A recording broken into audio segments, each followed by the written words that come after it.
Yeni nesil mutfağa hoş geldiniz arkadaşlar. Bugün aramızdaki tatlıcıları çok mutlu edecek bir tarif hazırladım. Birlikte vegan havuçlu kek yapacağız. Havuçlu kek benim en çok sevdiğim tatlılardan biri arkadaşlar. Özellikle böyle kahvenin yanına müthiş bir uyumu oluyor. Böyle hafif tatlılığı, o güzel aromaları kahveyle çok güzel birleşiyor. İçinde hiçbir hayvansal ürün yok. Yani margarin yok, tereyağı yok, yumurta yok. Onun yerine ne var? Ceviz var, havuç var. Nefis aromalarıyla işte zencefil, tarçın, karanfil böyle fırından çıkardığınızda mutfağa dolduruyor bu aromalar. O yüzden mutlaka denemenizi öneriyorum. Yanında da bir bardak kahve ile beraber. Tarife geçmeden önce bir de ölçü kabının nasıl bir şey kullanacağım ondan bahsedeyim arkadaşlar. Önemli bu çünkü. Ben böyle ayarlanabilir bir kalıp kullanıyorum. Çapını da 16 santim olarak ayarladım. Yani küçük, böyle hani 4-5 kişinin neredeyse bir seferde oturup bitirebileceği kadar, hani pastanelerdeki o küçük boy kekler gibi. Bundan kullanacağım. Varsa siz de bunu böyle 16 santime getirip kullanabilirsiniz. Veya küçük bir kek kalıbınız vardır diye tahmin ediyorum. Hani böyle dikdörtgen, daha ufak kalıplardan bir tanesi. Onu kullanabilirsiniz. Ufak ufak tarife geçiyorum ama sizden ricam, henüz abone olmadıysanız Yeni Nesil Mutfağa abone olmayı unutmayın arkadaşlar. Her zamanki gibi malzemenin listesini aşağıya açıklama alanına bırakıyorum. Tarifi verirken kap ölçüsüyle vereceğim ama aşağıya gramaj olarak da yazıyorum. Eğer bir teraziniz varsa mutfakta onu kullanarak hani gramaj ölçüsüne göre de yapabilirsiniz. Hazırsanız başlayalım. Hem kekin harcında hem de piştikten sonra süslemek için bitkisel krema kullanacağım. Hazırlaması oldukça basit.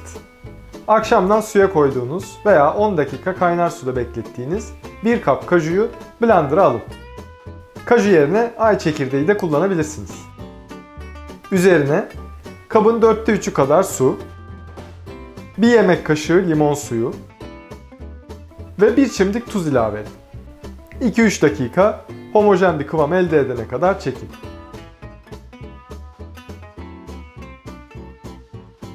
Bitkisel kremamdan 5 yemek kaşığı kadar alıp üzerine yarım kap şeker ilave ediyorum ve çırpıyorum.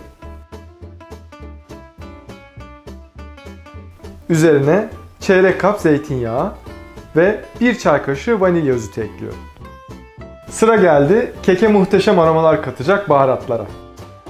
4'te 3 çay kaşığı tarçın, 4'te 1 çay kaşığı muskat, 4'te 1 çay kaşığı zencefil, onun yarısı kadar karanfil ve 1 çimdik de kakule kullanıyorum. Tarçın olmazsa olmaz. Diğerlerinden elinizde olmayan varsa sorun yok arkadaşlar.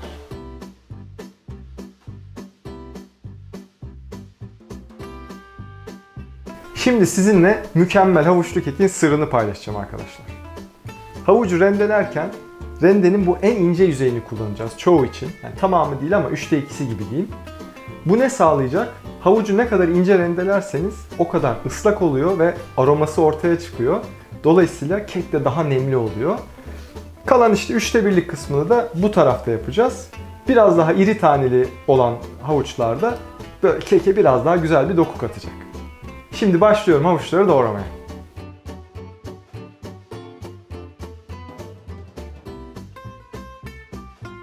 Havuçları bahsettiğim şekilde rendeleyip harca ekliyorum.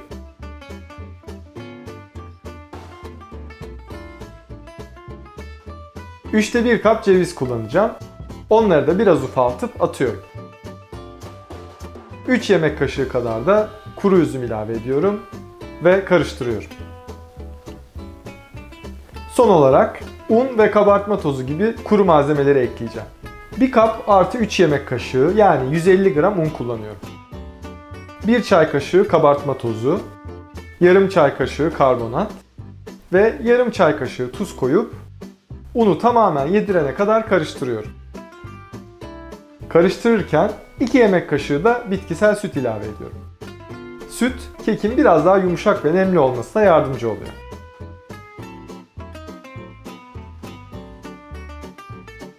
Fırın tepsisini hazırlayıp kalıbımı üzerine alıyorum. Tabanını ve kenarlarını biraz yağlıyorum. Harcı içine döküp güzelce yayıyorum. Vegan havuçlu keki önceden 180 dereceye getirip ısıttığım fırına veriyorum. 40 dakika sonra pişip pişmediğini kontrol etmek için fırını açıyorum. Parmağınızla hafifçe bastırdığınızda tekrar eski haline geliyorsa tamam demektir. Değilse bir 5 dakika daha pişirip tekrar kontrol edebilirsiniz. Kekimi çıkarıp 5 dakika dinlendiriyorum. Daha sonra kalıbından ve tepsiden ayırarak yarım saat daha dinlenmeye bırakıyorum.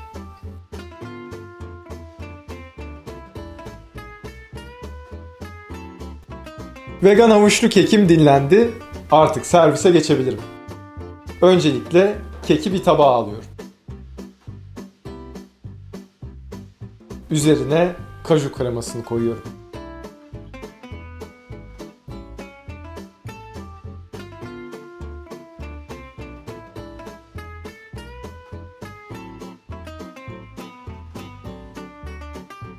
Biraz da limon kabuğu rendeleyeceğim.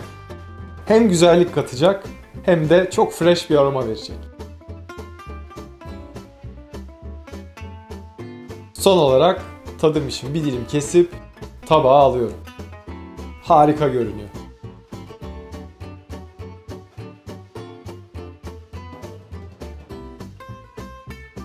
En sevdiğim bölüme geldi sıra. Şimdi bir lokma alacağım ve size tadını tarif edeceğim.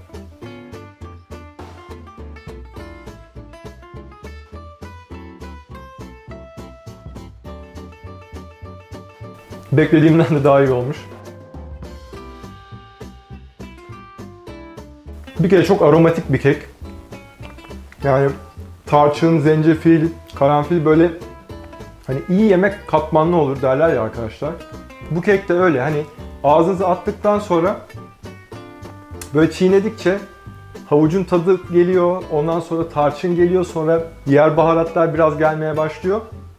Hani yedikçe böyle ağzınızda güzelleşen bir tadı var. Bahsettiğim gibi o ince rendelediğimiz havuçlar çok güzel. İçine hafif nemli bırakmış. Cevizler geliyor arada tıkır tıkır. Gerçekten özellikle şimdi yanına da bir de kahve koymam lazımdı aslında. Onu da hemen çekimi bitirir bitirmez koyacağım. Kahve ile birlikte muhteşem oluyor. O şekilde yemenizi tavsiye ediyorum. Gördüğünüz çok büyük bir kek olmadı. Böyle hani 4-5 kişilik bir seferde bitirebileceğiniz bir kek. Ama olur da kalırsa buzdolabına bile koymanıza gerek yok arkadaşlar. Üzerine hava almayacak şekilde kapatırsınız. Bir saklama kabına koyabilirsiniz. Dışarıda 2 gün kadar rahatlıkla saklayabilirsiniz. Hiçbir hayvansal ürün içermeyen yeni nesil bir tarifi daha birlikte hazırladık arkadaşlar. Umarım siz de denersiniz ve benim gibi çok beğenirsiniz. Ayrılmadan önce bir ricam var. Henüz abone olmadıysanız Yeni Nesil Mutfağa abone olun ve iyilik dolu bu tarifleri destekleyin. Her zamanki sözlerimle videoyu kapatıyorum. Değişim mutfaktan başlar.